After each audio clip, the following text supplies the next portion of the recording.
मेरा जन्मदिन है आज। अच्छा, शुरुआत में आपके दर्शन से करें। हाँ, खूब भगवत आराधना करो और भगवान का नाम गुण लीला ये गहन हर जीव का अधिकार है। भगवान ने कहा है मच्चित्ता मदगत प्राणा बोधयंता परस्परम कथयंत च माम नित्यम तुष्यंत च रमंत च।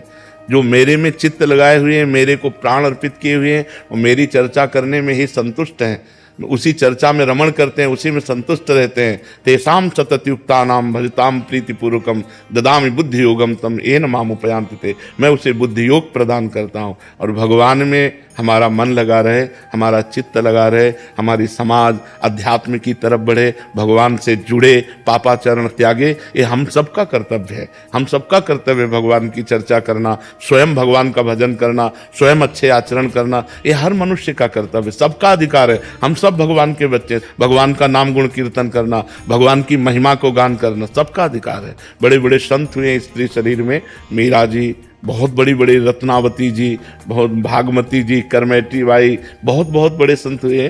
तो ऐसा नहीं है पुरुष नपुंसक नारीवा जीव चराचर कोय सर्व भाव भज कपट तज मोहि परम प्रिय सोय। भगवान कहते हैं मुझे परम प्रिय है, चाहे स्त्री हो, चाहे पुरुष हो, चाहे कोई भी हो, जो मेरा यश गाता है, मेरा भजन करता है। खूब नाम जप करो, दूसरों को करवाओ। जय जय श्री राधा, जय जय श्री।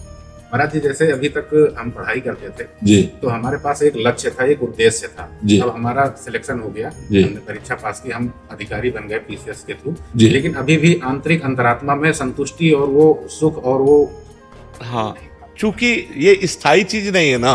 मान लो आपका शरीर है 80 वर्ष 100 वर्ष, ये पद और ये शरीर, ये वैभव, ये पढ़ाई, ये नाशवान है, ये स्थायी नहीं है। अगर आपका शरीर पूरा हो जाए तो आपको फिर कहाँ से शुरू करना पड़ेगा।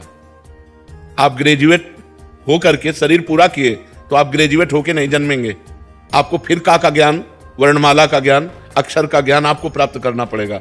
लेकिन 100 बार राम कहा है तो अगले जन्म में 99 से नहीं शुरू होगा, 100 से शुरू होगा।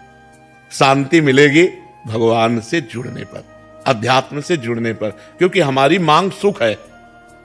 अंदर से देखो, प्रारंभ से लेकर के अभी तक लक्ष्य क्या है? सुख और शांति। अब हमने उस सुख शांति का आरोप कर लिया धन में, पद में, स्त्री में, अन्य भोगों में, जहां है नहीं। भोगात शांतिरनंतरम नहीं लिखा। भगवान श्री कृष्ण ने गीता जी में कहा त्यागात शांतिरनंतरम। जब हम भोगों का त्याग करते हैं तब हमें शांति मिलती है। और हमारे दिमाग में क्या चलता है कि जो कामना आई उसको हम भोग लें तो हमें शांति प्राप्त हो जाएगी। तो भोगते भोगते वो राक्षस बन जाता है, इसको भोगा, उसको भोगा, उसको भोगा, उसको भोगा, लेकिन उसके कभी शांति प्राप्त नहीं होती।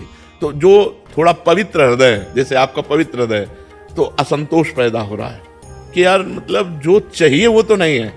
और अगर मलिन होता तो अहंकार हो जाता कि हमने पढ़ाई की और ये पद प्राप्त किया, लेकिन नहीं, वो आपका थोड़ा अंतःकरण पवित्र है, इसलिए उसकी मांग है शाश्वत सुख जिसमें दुख का लेश न हो, अविनाशी पद जिसमें भय का प्रवेश न हो।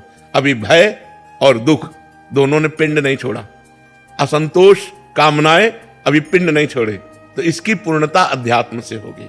कामना का कोई दुख नहीं, बस अब जीवन का उद्देश्य नहीं समझ में आता। जैसे जब पढ़ाई करते तब उद्देश्य था कि हमें अमुक पद प्राप्त करना है, वो मिल गया। अब आगे समझ में नहीं आता कि अब क्या प्राप्त, हाँ, अब से क्या करना है। हाँ, अब वो प्राप्त करना है जो शरीर छूटने के बाद है।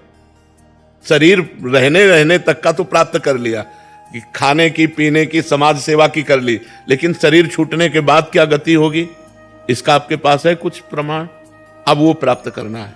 नाम जप करो और जो समाज में पद मिला है उसकी निष्काम भाव से सेवा करो। कभी अधर्म जनित क्रिया ना होनी चाहिए। अधर्म जनित क्रिया जैसे घूस ले लेना, आपकी समझ में आ रहा है ये आदमी निर्दोष है और फिर भी उसे दंड विधान करना, आपकी समझ में आ रहा है ये दोषी है फिर भी उससे पैसा लेकर उसे छोड़ देना। जो जहां जिस अधिकार में है, धर्मयुक्त अगर अपने कर्तव्य का पालन करे और नाम जप करे तो ज्यादा उसे अगरबत्ती जलाने की जरूरत नहीं है। वो इसी क्रिया से भगवत प्राप्ति की योग्य हो जाएगा, इसी क्रिया से भगवत प्राप्ति की योग्य। अर्जुन जी कह रहे हैं कि मैं संन्यास लेकर भजन करूंगा, भगवान जी कह रहे हैं मारो इनको, मारो, ये अधर्मी है, अधर्म पक्ष में है, इनको मारो। तो युद्ध का मतलब है अपने कर्तव्य का पालन करना। यदि हम अपने कर्तव्य का पालन करते हुए भगवान नाम जप करते हैं तो परम संतोष प्राप्त हो जाएगा, आप देख लेना। तो क्या महाराज जी हम अपने जैसे जो हम अपना ये कर्तव्य है इसको छोड़ के हम भक्ति मार्ग में उतर, वही अर्जुन वाली बात बोल दी है ना कि मैं संन्यास ले लूं। अभी हमने क्या बताया, अर्जुन वाली बात का भगवान ने निषेध किया कि नहीं किया। हम क्या कह रहे हैं, आप अपने कर्तव्य का पालन करें जोर से, लेकिन भगवान के लिए।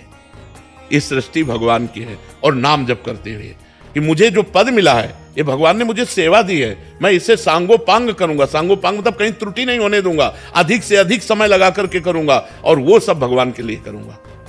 ये मैं भगवान के लिए करूं। जैसे आप भगवान के लिए करेंगे ना तो आप कभी अधर्म नहीं कर पाएंगे, आप कभी गलत नहीं कर पाएंगे, क्योंकि आपको हर समय भगवान दिमाग में दिखाई देंगे।